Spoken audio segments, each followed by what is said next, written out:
Hello everyone, welcome to Centurion defence academy. कैसे हो आप सभी? आई होप कि आप सभी बहुत बढ़िया होंगे और आप सभी अपने प्रिपरेशंस भी बहुत ही बेहतर तरीके से कर रहे होंगे।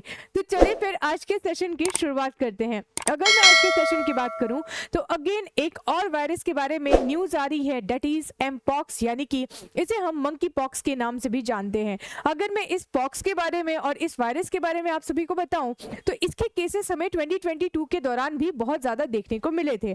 यानी कि एक तो कोरोना वायरस था ही, लेकिन मंकी पॉक्स भी अगर हम इसके बारे में बात करें तो इसके भी केसेस बहुत ज्यादा देखने को मिले। तो आपके मन में क्वेश्चन आ रहा होगा कि ऐसा तो नहीं है कि सिर्फ एक पर्टिकुलर कॉन्टिनेंट में इसके केसेस देखने को मिले थे, ऐसा तो नहीं है कि बाकी और भी नेशंस में देखने को मिला था। तो बिल्कुल, अगर मैं 2022 की बात करूं तो 2022 में यहां तक कि भारत में भी मंकी पॉक्स के केसेस देखने को मिले थे।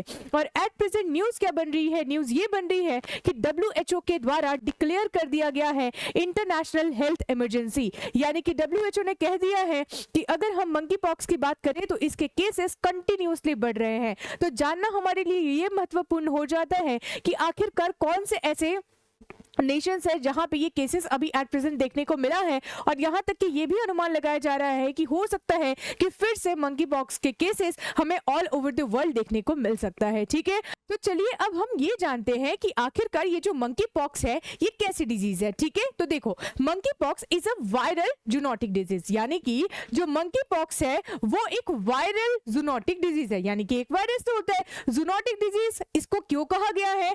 क्योंकि ये जो ट्रांसमिट होता है वो एनिमल से ह्यूमंस में होता है। यानी कि ऐसे डिजीज जो एनिमल से ह्यूमंस में ट्रांसमिट हो जाए उस डिजीज को हम क्या कहते हैं? जूनोटिक डिजीज कहते हैं। अगर हम इसकी और थोड़ी सी हिस्ट्री के बारे में बात करें तो सबसे पहले मंकी पॉक्स के जो केसेस देखने को मिले थे वो 1958 में देखने को मिले थे। फिर तो मैंने आपको 2022 के बारे में तो बताया ही, ये तो मैसिव लेवल पे देखने को मिला था। ठीक है, अब थोड़ा सा हम ये जानेंगे कि अगर कोई एक पर्सन है जो मंकी पॉक्स से इन्फेक्टेड है तो सिम्टम्स क्या देखने को मिलेगा। ठीक है, तो सिम्टम्स जैसे फीवर हो गया, जैसे मेलेज हो गया, जैसे हेडेक हो गया। साथ ही साथ यहाँ पे और एक चीज जो आपको मोस्ट कॉमन देखने को मिलेगा वो क्या? वो इस टाइप के रेड कलर के रैशेस, यानी कि बॉडी जैसे यहाँ पे है, यहाँ पे आपको ये छोटे छोटे लाल लाल जैसे आपको नॉर्मल स्मॉल पॉक्स में नहीं देखने को मिलता है, सेम उसी टाइप की ये चीजें आपको देखने को मिलेगी। अब क्या होता है ना इस केस में कि जनरली मंकी पॉक्स के लिए पहले कोई मेडिसिन नहीं था। ये जनरली क्या होता था कि ये चीज हुई, फिर धीरे धीरे वो क्या हो जाएगा, धीरे धीरे सूख जाएगा और सूखने के बाद वो स्किन जल जाती थी और जलने के बाद वो स्किन का एक परत बन जाएगा और परत बनने के बाद वो स्किन क्या हो जाती थी, निकल जाती थी। फिर उसके बाद एक नई स्किन आ जाती थी। यानी कि ये चीज भी आप सभी को एकदम क्लियर हो गई होगी कि सिम्टम्स क्या है। तो सिम्टम्स में आपको मेन चीज ये याद रखना है, क्योंकि फीवर वगैरह के बारे में अगर हम बात करते हैं तो ये नॉर्मल केसेस में भी आ जाते हैं, तो उसमें ज्यादा डरने की बात नहीं है। जब इस टाइप के केसेस अगर आपको ज्यादा देखने को मिल जाए तो आपको ये चीज मतलब मान लेनी पड़ेगी कि हाँ, हो सकता है, ऐसा तो नहीं है कि मंकी पॉक्स की डिजीज हो गई है। ठीक है, थोड़ा सा और आगे हम बढ़ेंगे।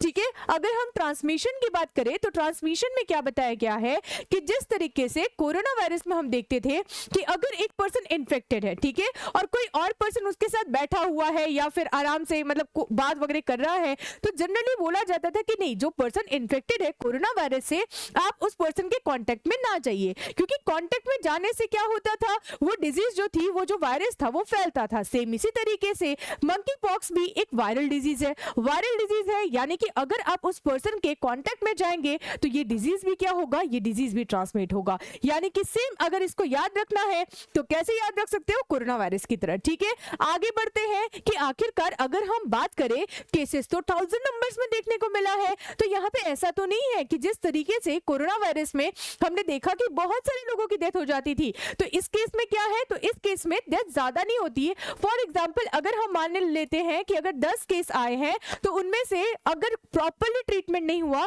तो एक पर्सन की डेथ हो सकती है। यानी कि अगर हम डेथ रेट की बात करें तो यहाँ पे बहुत ज्यादा कम है। लेकिन अगर हम कोरोना वायरस की बात करते हैं तो वहां पे तो आप लोगों ने रिजल्ट्स तो देखा ही है। ठीक है, तो आप देख सकते हो it spread rapidly and can cause 1 out of 10 deaths if infected. ठीक है, ट्रीटमेंट एंड वैक्सीन की अगर बात करें तो मैंने आपको पहले भी बताया कि पहले इसका कोई भी वैक्सीन नहीं था, लेकिन बाद में क्या किया गया, जब 2022 में ये कंटिन्यूअसली ये बढ़ते गया तो लोगों ने बोला कि नहीं नहीं नहीं, इसको कंट्रोल करना जरूरी है, क्योंकि अभी तो कोरोना वायरस को फेस करके आ रहे हैं। अब कोरोना वायरस तो गया नहीं और पर्टिकुलरली देख रहे हैं ये भी आ गया, यानी कि अब बाकी नेशन जो थे उन्होंने बोला जिस तरीके से कोरोना वायरस का वैक्सीन रेडी हो गया है उसी तरीके से हम मंकी पॉक्स का भी वैक्सीन रेडी कर देंगे। आप नोट कर सकते हो, देखो, there is no specific treatment और vaccine available for monkeypox infection but the European Union has recommended a smallpox vaccine Imvanex to treat monkeypox after the WHO declared monkeypox a global health emergency.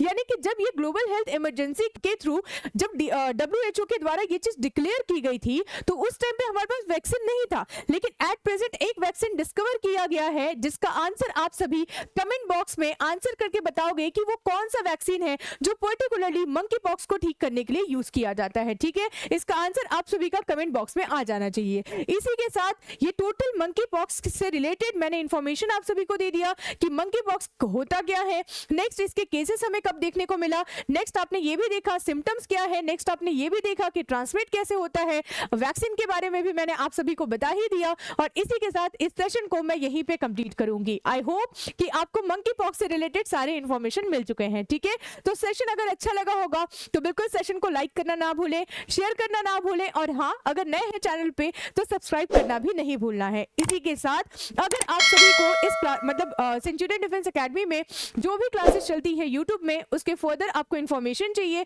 तो उसके लिए आप हमारे Telegram channel को join कर सकते हैं जिसका लिंक आपको डिस्क्रिप्शन में दिया गया है। ठीक है, तो इसी के साथ मैं सेशन को यहीं पे कंप्लीट करूंगी। तब तक के लिए thank you so much and जय हिंद टू एवरीवन।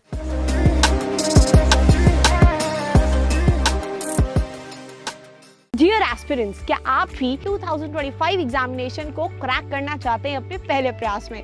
तो आज ही एनरोल करें सेंचुरियन डिफेंस एकेडमी के रिटन प्लस SSB कोर्स में, जो आपको देने वाला है regular classes, free study material, trained faculties, experts of the SSB panel, free SSB coaching, India largest GTO ground के साथ में doubt clearing sessions, weekly mock test, rigorous practice. ये एक ऐसा संस्थान है जहां हम आपको A to Z प्रिपरेशन कराते हैं और आपको नेशनल डिफेंस एकेडमी की कड़ी तैयारी कराते हैं।